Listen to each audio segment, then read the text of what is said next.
Ce matin, je voudrais poursuivre avec Abraham. Nous avons, à travers lui, évoqué la réponse à l'appel. Et quand Dieu nous appelle, il se peut que nous soyons amenés à partir, à quitter. Rappelez-vous la semaine dernière, l'era, cette expression qui veut dire « va-t'en ». Pour Abraham, c'était « va-t'en de ta patrie, va-t'en de ton pays, va-t'en de la maison de ton père ». Mais répondre à l'appel de Dieu peut signifier aussi donner. Et si partir et quitter peut être difficile, donner l'est encore plus. Et plus tard, et ça va être notre thème de ce matin, Dieu parla une nouvelle fois à Abraham avec les mêmes mots, l'era. Va-t'en à la montagne et offre-moi, donne-moi ton fils. C'est une parole qui peut nous paraître dure. Mais ce n'est ni un caprice, ni une injustice de la part du Seigneur, mais un moyen par lequel il voulait que Abraham rentre pleinement dans l'appel qu'il avait formé sur sa vie. Nous lisons ce magnifique texte de Genèse à partir du chapitre 21, les 2 derniers versets, puis la suite dans le chapitre 22, Genèse 21, 33 et la suite.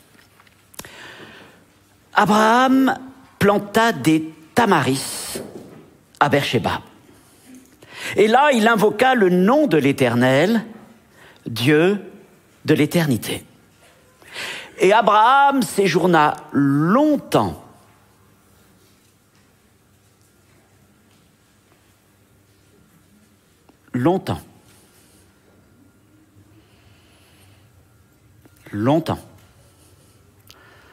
dans le pays des Philistins. Après ces choses, Dieu mit Abraham à l'épreuve et il lui dit « Abraham !» Et il répondit « Me voici !» Et Dieu dit « Prends ton fils, ton unique, celui que tu aimes, Isaac, et va-t'en au pays de Morija. Et là, offre-le en holocauste sur l'une des montagnes que je te dirai. » Alors Abraham se leva de bon matin, sella son âne, prit avec lui 2 serviteurs et son fils Isaac. Il fendit du bois pour l'holocauste et partit pour aller au lieu que Dieu lui avait dit. Le 3e jour, Abraham, levant les yeux, vit le lieu de loin. Et Abraham dit à ses serviteurs, « Restez ici avec l'âne. Moi et le jeune homme, nous irons jusque là pour adorer et nous reviendrons vers vous. » Abraham prit le bois pour l'holocauste, le chargea sur son fils Isaac et porta dans sa main le feu et le couteau, et ils marchèrent tous 2 ensemble. Alors Isaac, parlant à Abraham, son père, dit « Mon père !» Et répondit « Me voici, mon fils. » Isaac reprit « Voici le feu et le bois, mais où est l'agneau pour l'holocauste ?» Et Abraham répondit « Mon fils, Dieu se pourvoira lui-même de l'agneau pour l'holocauste. » Et ils marchèrent tous 2 ensemble. Lorsqu'ils furent arrivés au lieu que Dieu lui avait dit, Abraham y éleva un autel et rangea le bois. Il lia son fils Isaac et le mit sur l'autel par-dessus le bois. Puis Abraham étendit la main, prit le couteau pour égorger son fils. Alors l'ange de l'Éternel l'appela des cieux et dit « Abraham, Abraham !» Il répondit « Me voici !» L'ange dit « N'avance pas ta main sur l'enfant, ne lui fais rien, car je sais maintenant que tu crains Dieu et que tu ne m'as pas refusé ton fils, ton unique. » Abraham leva les yeux et vit derrière lui un bélier retenu dans un buisson par les cornes. Et Abraham alla prendre le bélier, l'offrit en holocauste à la place de son fils. Abraham donna à ce lieu le nom de Jéhovah-Jireh. Et c'est pourquoi l'on dit aujourd'hui, à la montagne de l'Éternel, il sera pourvu. Seigneur, nous ouvrons ta parole ce matin sur un des textes les plus magnifiques des Écritures. Un des textes fondateurs de notre foi.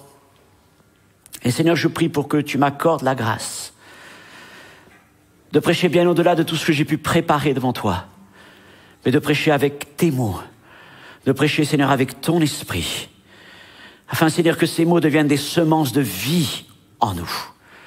Je prie, Seigneur mon Dieu, pour que nos oreilles, nos cœurs, notre intelligence soient ouverts afin de recevoir ce que tu veux nous donner. Que nous soyons dans ce lieu, que nous soyons dans nos maisons, que nous regardions à cet instant même ou dans les temps à venir. Que ta bénédiction soit sur cette parole dans le nom de Jésus-Christ. Amen. Première séquence.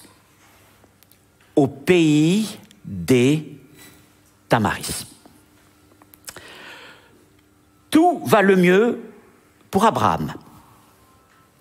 Il est devenu un homme riche. Très riche.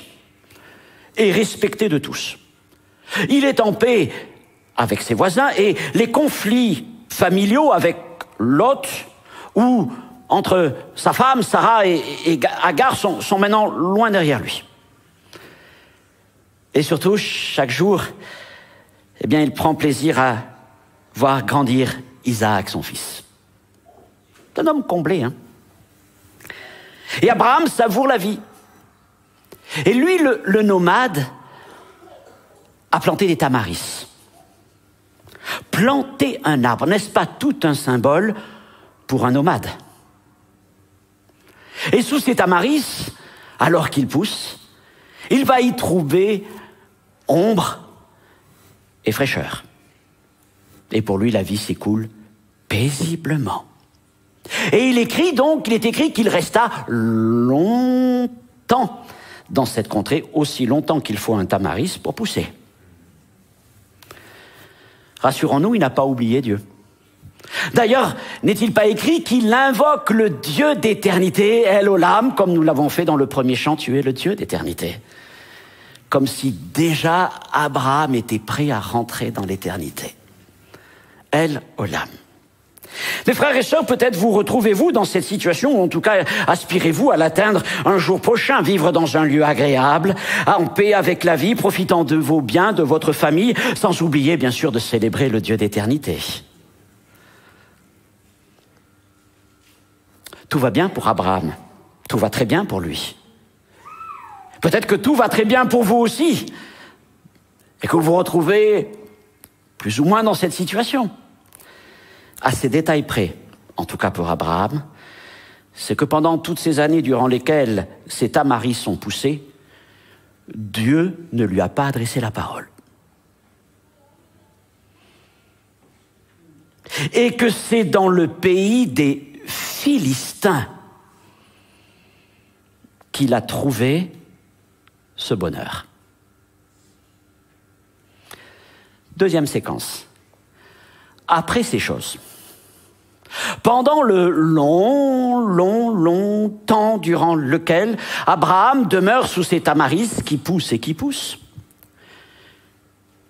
Dieu ne lui parle pas, mais je pense que Dieu l'observe.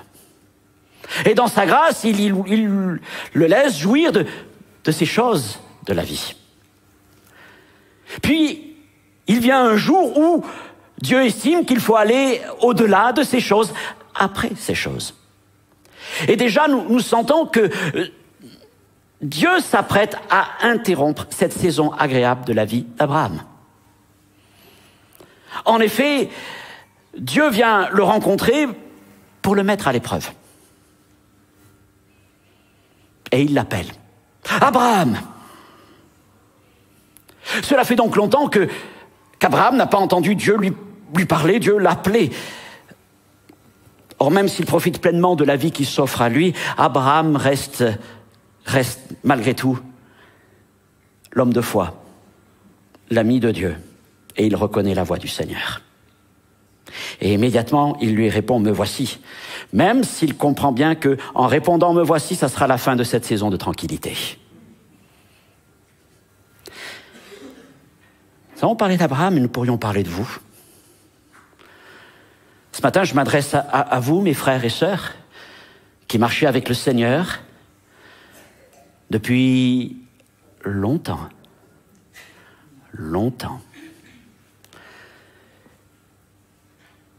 Et vous avez peut-être planté des tamaris. Et vous profitez, vous jouissez de ce que Dieu vous accorde. Mais il peut arriver aussi par moments que vous dites, Seigneur, mais ça fait longtemps que je n'ai pas vraiment entendu ta voix.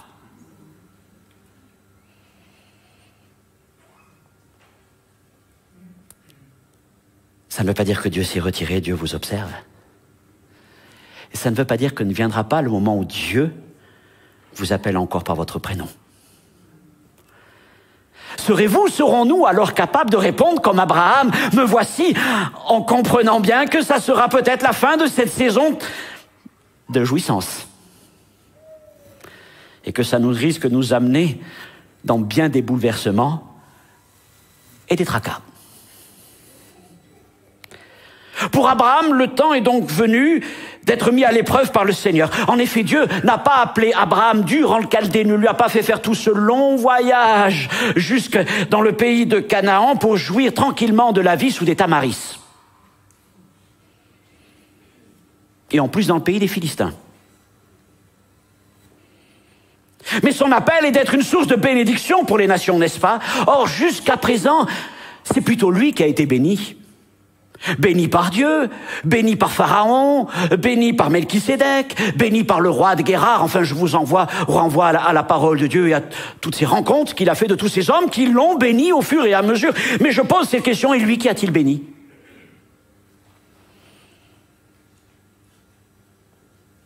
Qui a-t-il béni? Nous avons été bénis par le Seigneur de toutes sortes de grâces et d'encouragements, mais véritablement, sommes-nous devenus des sources de bénédiction? L'intention de Dieu est alors de le ramener au cœur de son appel et de sa vocation. Et il le fait en lui demandant cette chose terrible. Donne-moi ton fils en holocauste. Prends ton fils. Un holocauste est un sacrifice entièrement consumé par le feu. Ce qui veut dire que lorsque Dieu demande un holocauste, il ne restera rien de ce qui lui est offert, sinon que des cendres. Et Dieu demande à Abraham de lui offrir son fils, son unique, Isaac, celui qu'il aime jusqu'au point où il ne restera de lui que de la poussière. Rien auquel se rattacher. Et Dieu est très précis et très insistant sur sa demande. C'est bien Isaac que je veux. Et pas Ismaël. En cas qu'à ce moment-là, tu te rappelles qu'il y a un certain Ismaël qui est dans le désert. Parce que tu l'as chassé. Non, c'est bien Isaac que je veux. Car lui est l'enfant de la promesse, de la foi persévérante et de l'alliance, tandis que Ismaël est celui du doute, de la force de l'homme, de la chair de ses arrangements. Et ce n'est pas lui que Dieu veut, tout comme il ne voulut pas de l'offrande de Caïn. Dieu demande donc à Abraham tout ce qui fait sa joie. Et aussi celle de Sarah. Et j'ai envie de dire, peut-être encore plus la joie de Sarah, car pour Sarah, c'est véritablement son unique. Isaac est tout ce qu'ils avaient attendu, espéré, finalement obtenu après bien des années, lorsqu'il n'y avait plus aucune raison d'espérer. Alors j'imagine que ce n'est certainement pas du tout facile pour Abraham d'entendre cela, peut-être même est-il bouleversé par cette parole, parce que, soyons clairs, ce genre de choses, offre-moi ton fils en holocauste. Mais Seigneur, ce sont les dieux des païens qui demandent ça. C'est Moloch et tous les autres qui demandent ça. Toi, tu n'es pas le Dieu des morts, tu n'es pas le Dieu de la mort, mais tu es le Dieu de la vie. Mais par cette demande éprouvante et terrible, oui, Dieu éprouve l'obéissance d'Abraham, mais encore plus, il va tester la connaissance qu'il a de lui, de son caractère, de sa fidélité, et il va tester la confiance qu'il place en lui. Et nous le comprenons, cette épreuve, ce n'est pas pour celui qui débute dans la foi. Et c'est pour ça que je m'adresse à vous, mes frères et sœurs, dans le cadre de ce culte, que vous soyez ici, que vous soyez chez vous. Longtemps après, le Seigneur peut venir nous parler. Et le Seigneur peut venir encore te parler. Va à Morija. Un autre point à considérer de l'appel de Dieu est le lieu du sacrifice. Dieu lui demande en effet d'aller offrir cet holocauste dans un endroit précis, la montagne de Morija. Depuis longtemps, Abraham vit heureux et comblé, mais nous l'avons vu, il vit au pays des Philistins. Alors évidemment, ce n'est pas un pays qui est éloigné de Canaan, c'est le pays qui est à la frontière de Canaan. Il reste en contact avec la terre promise, avec la terre de son appel. N'empêche qu'il ne vit pas en Canaan, mais il vit au pays des Philistins. Il vit à la marge de Canaan, il vit à la marge de son appel. Pas trop loin, certes, mais pas vraiment là où Dieu l'a appelé.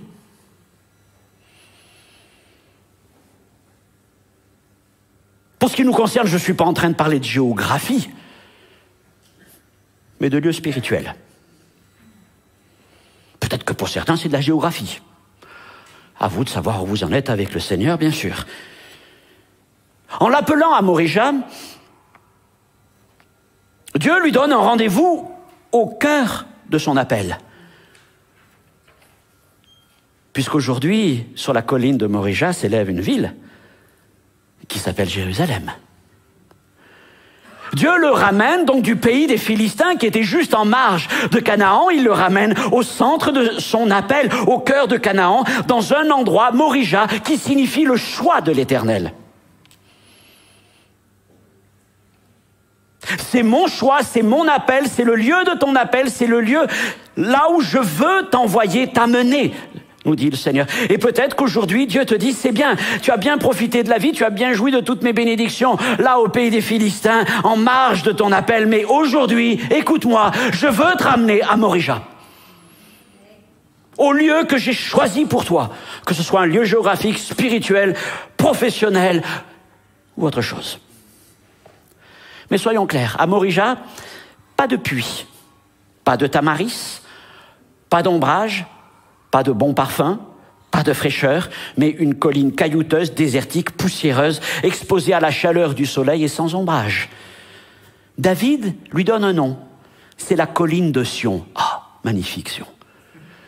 C'est très romantique Sion, très spirituel, sauf que Sion, ça veut dire lieu desséché. Ah, lieu desséché. Ça en est un. Ce qui veut dire qu'à Morija, à la colline de Sion, il n'y a rien d'attirant. C'est pourtant là que Dieu donne rendez-vous à Abraham. Et c'est là aussi que Dieu nous donne rendez-vous. En disant, c'est bien, tu as profité de tes tamaris. Tu as joui des grâces que je t'ai accordées. Mais ton appel n'est pas au pays des Philistins, ton appel est à Morija.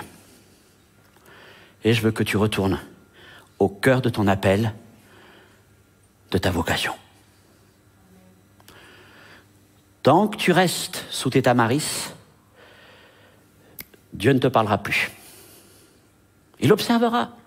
Tu l'adoreras, tu es le Dieu d'éternité. Alléluia. Mais tu ne rentreras pas vraiment dans ton appel, dans ta mission, dans ta destinée. Troisième séquence. Où est l'agneau? En répondant spontanément « me voici » à Dieu, Abraham ne s'imagine certainement pas l'ordre que le Seigneur va lui donner. Comment aurions-nous réagi nous-mêmes si Dieu nous demandait une telle chose? Donne-moi ton fils. Non pas simplement une partie, non pas simplement pour un temps, mais donne-le-moi jusqu'à ce qu'il n'en reste que des cendres. Lui, il se lève dès le lendemain matin et sans trop consulter personne, sans hésiter, en tout cas, il obéit. Il fait les préparatifs pour le voyage avec ses serviteurs et son fils Isaac. Notamment, il est dit qu'il fendit du bois pour l'Holocauste. Qui sait, peut-être s'y a-t-il ses tamaris.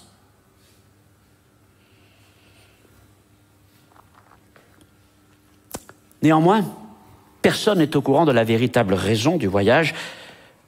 Certainement pas Isaac et encore moins Sarah. Il marche pendant 3 jours. Les 3 jours de Jonas, les 3 jours de Jésus, 3 jours de deuil. Et on imagine que chaque pas qu'il amenait plus proche de la colline devait être de plus en plus lourd pour Abraham. Et le silence devait être pesant parmi le petit groupe. Et puis, à l'approche du lieu, ils vont donc se séparer des serviteurs. Isaac se charge du bois, Abraham prend le feu et le couteau, et ensemble ils avancent et montent vers cette colline, et au bout d'un moment, Isaac se tourne vers son père, et j'imagine qu'il a cogité quand même la chose, en se demandant, mais... Bon, peut-être parce qu'il a un peu vieilli, il n'a pas rendu compte, mais... Papa, on a bien le feu, on a bien le bois, mais il manque quand même quelque chose. Où est l'agneau ? Et nous connaissons l'immense réponse de foi d'Abraham, Dieu se pourvoira, à moins qu'à ce moment-là, il ait botté en touche. Nous savons comment Dieu pourvu par un bélier. Parce qu'à la montagne du Seigneur, il est toujours pourvu. Dieu est fidèle, Dieu pourvoit, mais pas sous les tamaris, mais sur la colline de Morija. Sur le lieu de son choix, sur le lieu de son appel pour notre vie. Seigneur, pourvois, bénis, bénis. Oui, mais tant que tu es sous tes tamaris, ça ne sert à rien. Mais tu dis-tu pas, Jéhovah gérer le Dieu qui pourvoit? Oui, mais je pourvois sur ma montagne. Alors, à ce point du texte, tout prédicateur, évidemment, fait un lien entre Isaac, le bélier, et l'agneau parfait, celui qui ôte les péchés du monde, le propre Fils de Dieu, Jésus-Christ. Et nous ne pourrons jamais oublier comment le Père a souffert de ne pouvoir délivrer son Fils du terrible jugement qui s'abattait sur lui à la croix. Dieu n'a pas pu faire pour lui et pour son Fils ce qu'il a pu faire pour Isaac et Abraham. Il ne le pouvait pas. Il ne pouvait pas prendre un bélier à la place de Jésus. Il ne pouvait pas trouver d'autres substituts à la place de Jésus, car Jésus est le substitut parfait. Et le Père a souffert. Encore plus loin qu'Abraham. Et il a senti, comme un père peut sentir les souffrances de son fils. Le père a dû sentir les clous transpercer les mains et les pieds de son fils, le fouet s'abattre sur le dos de son fils, la couronne d'épines être plantée dans la tête de son fils. Un père, une mère, ne souffre-t-il pas lorsque son enfant souffre? Et le père a souffert. Et jamais nous ne pourrons oublier l'obéissance du Fils, donnant sa vie pour nous tel un agneau qu'on mène à la boucherie, à une brebis muette devant ceux qui l'attendent. Jésus est le bélier par lequel Dieu a pourvu. Maintenant, je voudrais aussi aborder les choses d'une manière différente.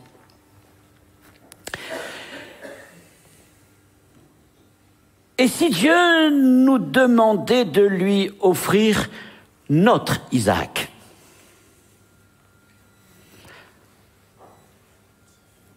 Vous savez, ce qu'il nous a donné, ce que nous avons reçu par la foi, ce qui nous est unique, ce que nous avons attendu, ce que nous avons espéré, les choses pour lesquelles nous avons prié depuis longtemps et longtemps, cette chose que nous aimons, ce que nous aimons par-dessus tout, ce que Dieu nous a accordé.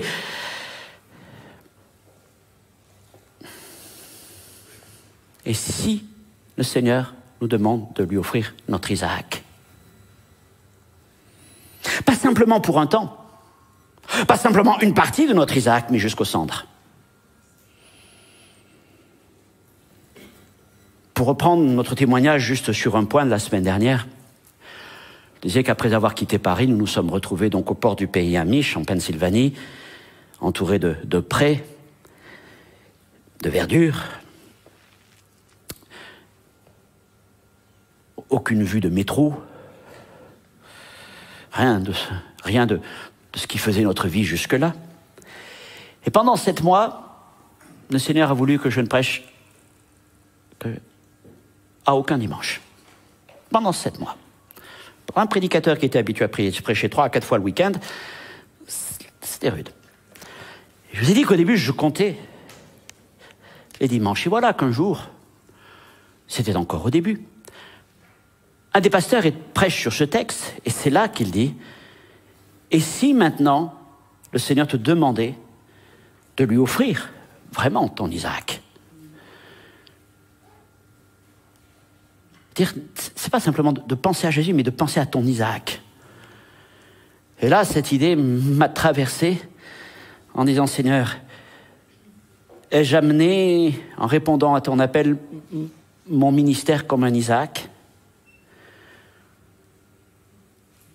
Parce que des pasteurs m'avaient dit, mais tu vas perdre ton ministère, que fais-tu à t'arrêter? Tu es là à Paris, à l'église, il y a toutes sortes de choses, tu reçois des invités du monde entier, tu vas prêcher par-ci, par-là. Et à ce moment-là, c'est vrai, j'ai posé cette question, Seigneur, véritablement, aurais-je tué mon ministère?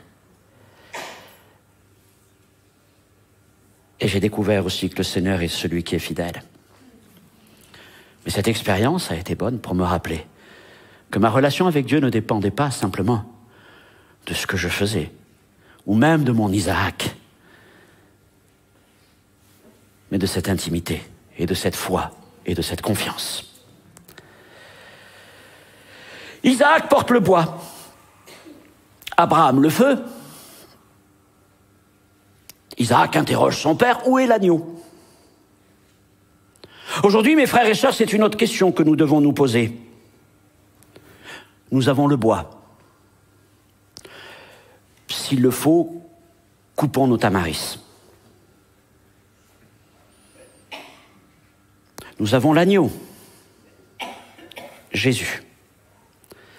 Mais la question c'est, où est le feu? Où est le feu? Quel feu? Bien, le feu qui embrase le sacrifice et en fait un holocauste. Car sans lui, sans le feu, il n'y a qu'une victime immolée, il n'y a qu'un cadavre. C'est le feu qui permet que ce sacrifice, cet holocauste, soit d'une agréable odeur aux narines du Seigneur. Sans ce feu, le sacrifice est vain, notre culte est mort, il n'y a qu'un cadavre en putréfaction. Toute notre consécration est sans valeur, elle est stérile, elle est inutile, elle est vaine. Mais quel est donc ce feu? C'est évidemment celui du Saint-Esprit. Mais on pourrait dire, mais n'est-ce pas ce Saint-Esprit qui a été donné à l'Église au jour de Pentecôte?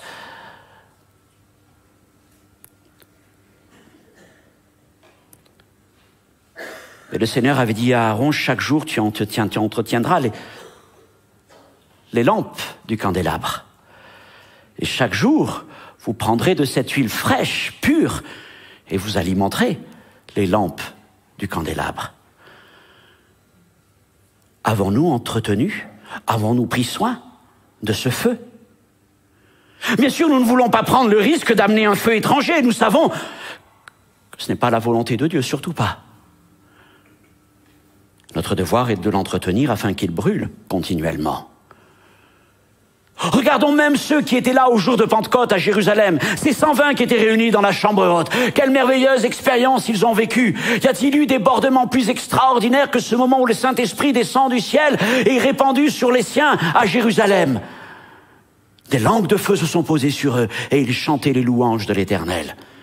Pourtant, quelque temps plus tard, non, ce n'est pas très loin, c'est à peine 2 chapitres plus loin, acte 4, que rassemblés une nouvelle fois dans le lieu où ils se retrouvent, là la terre se met à trembler et le Saint-Esprit descend encore sur eux. Mes frères, mes sœurs, depuis combien de temps l'Esprit Saint n'est pas descendu sur nous?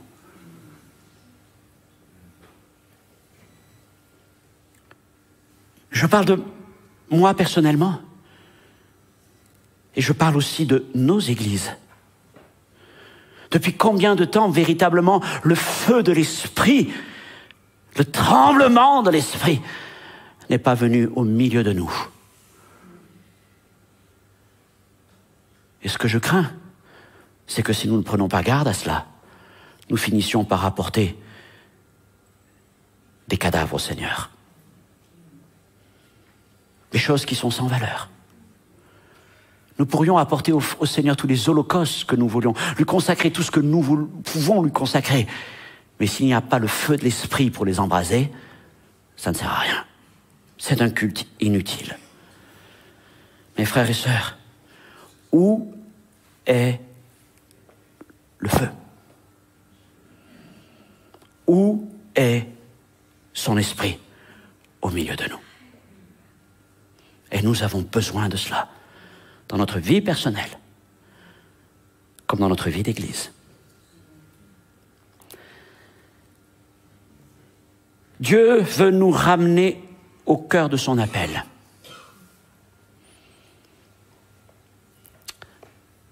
Il veut nous sortir de nos tamaris, de cette vie que nous menons, agréable, oui, quand même agréable.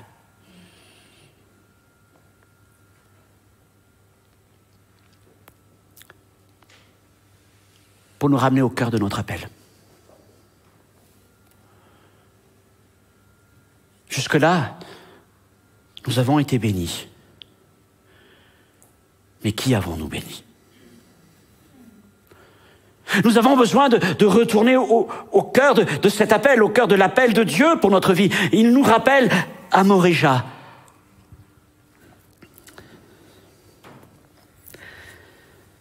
Et là se dresse un lieu plus désertique que tous les autres. Un rocher en forme de crâne. Et sur ce rocher, il y a un arbre. Mais il est sans ombrage. Il est sans feuillage. Il est sans fraîcheur. Ce n'est pas un tamaris, c'est une croix.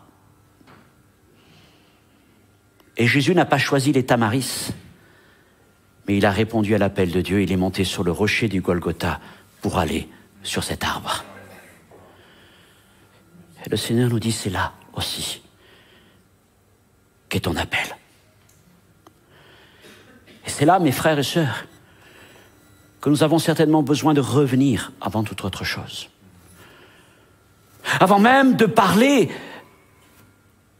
de la puissance du Saint-Esprit, il nous faut revenir sur la colline du rocher du crâne, au lieu où a été plantée la croix.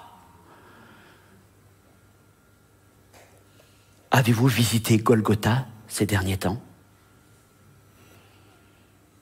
Êtes-vous monté ces derniers temps jusqu'au rocher? Avez-vous pris le temps ces derniers temps de vous agenouiller encore devant cet arbre mort sur lequel le sang de Christ a coulé? Parce qu'il n'y aura pas de feu tant qu'il n'y aura pas des hommes et des femmes à genoux devant la croix de Jésus-Christ. Les temps sont comptés. Comment allons-nous les finir? Il se peut que ce soit les temps qui précèdent le retour de Jésus, il se peut aussi que ce soit les temps qui s'écoulent dans notre vie.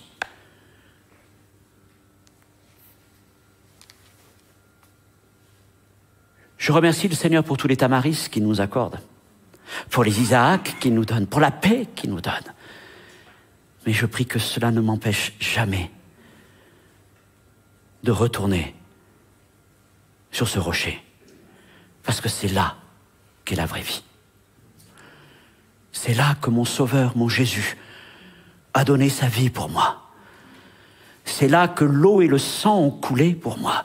C'est de là que l'Esprit Saint a commencé à jaillir de ses blessures. Et si je veux le feu, alors je dois monter à la montagne. Et si je veux monter à la montagne, eh bien je dois dire, Seigneur, me voici. Me voici. Ça va peut-être dire, oui, la fin d'une vie agréable, tranquille, de bonnes années qui se sont écoulées. Mais ce sera aussi le signal que vous donnez au Seigneur pour dire maintenant, je reviens au cœur de mon appel, pour que tu fasses de moi une source de bénédiction, pour ma famille, pour mon voisinage, et pour tous ceux que tu placeras sur mon chemin. Le Seigneur appelle-t-il quelqu'un ce matin? Le Seigneur t'appelle-t-il ce matin ou depuis plusieurs jours? T'attend-il encore une fois sur cette colline de Morija, sur ce lieu du rocher? Que veux-tu lui répondre maintenant? Que tu sois dans ce lieu, que tu sois chez toi. Es-tu prêt à dire, Seigneur, je suis prêt à fendre le bois. Et je suis prêt à monter sur la montagne. Qu'est-ce que soit la chose que tu me demandes? Je suis prêt, Seigneur. Me voici. On va incliner nos fronts, fermer nos yeux. Je vais demander à Jérémie peut-être nous accompagner dans ce temps, puis après si le groupe de louanges veut le rejoindre.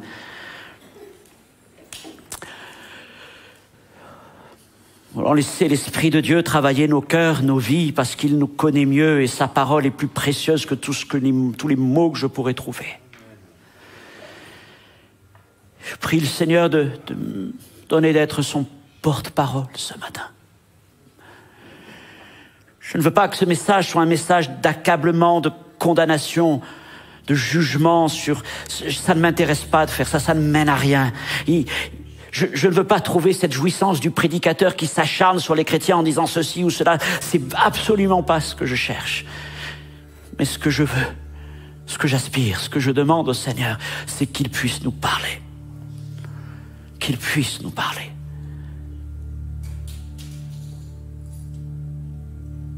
Ne te contente pas de célébrer El-Olam, le Dieu d'éternité. Mais je voudrais que tu puisses découvrir Jéhovah Jireh, le Dieu qui pourvoit sur le lieu où il t'appelle. Si ce matin le Seigneur te parle, alors je voudrais t'inviter, comme certains le font déjà, à te lever. Ou alors si tu es prêt à dire, Seigneur, si tu m'appelles, je répondrai. Je répondrai encore, Seigneur. Je reviendrai encore à Golgotha. Alors me voici, Seigneur. Qui va encore, est prêt encore à se lever. Vous êtes chez vous, vous êtes ici dans ce lieu. De dire, Seigneur, aujourd'hui, je suis prêt à ce que ça soit la fin d'une saison tranquille. Pierre nous appelle pèlerins et voyageurs et nous sommes venus des sédentaires de la foi. Mais Seigneur, je voudrais reprendre mon chemin avec toi. Qu'il n'y ait rien, Seigneur, qui m'empêche de retourner à Morija. Plusieurs encore se lèvent, gloire au Seigneur. Oh mon Dieu, nous voici là devant toi ce matin. Seigneur, mon Dieu, nous sommes reconnaissants de toutes ces grâces abondantes que tu nous as accordées en Jésus-Christ. Merci pour tous nos Beersheba, pour tous les lieux d'abondance, pour tous les lieux de grâce, tous les lieux de bonheur, de jouissance que tu nous accordes. Mais Seigneur, Père, au cœur de notre vie chrétienne, au cœur de notre relation avec toi, il y a ce lieu unique qui s'appelle Golgotha. Et ce matin, Seigneur, je prie pour mes frères et sœurs qui se sont levés en disant, Seigneur, me voici, je suis prêt à retourner à Golgotha. Je suis prêt, Seigneur, à venir vers toi. Si tu m'appelles, Seigneur, je suis prêt à me lever et à dire, me voici, envoie-moi. Seigneur, nos vies t'appartiennent. Nous ne voulons pas simplement, oui, célébrer le Dieu El-Olam, mais nous voulons, Seigneur, te suivre dans le chemin de la vie. Seigneur, que ta grâce, ta parole, ton esprit tombe sur nous maintenant. Dans le nom de Jésus-Christ.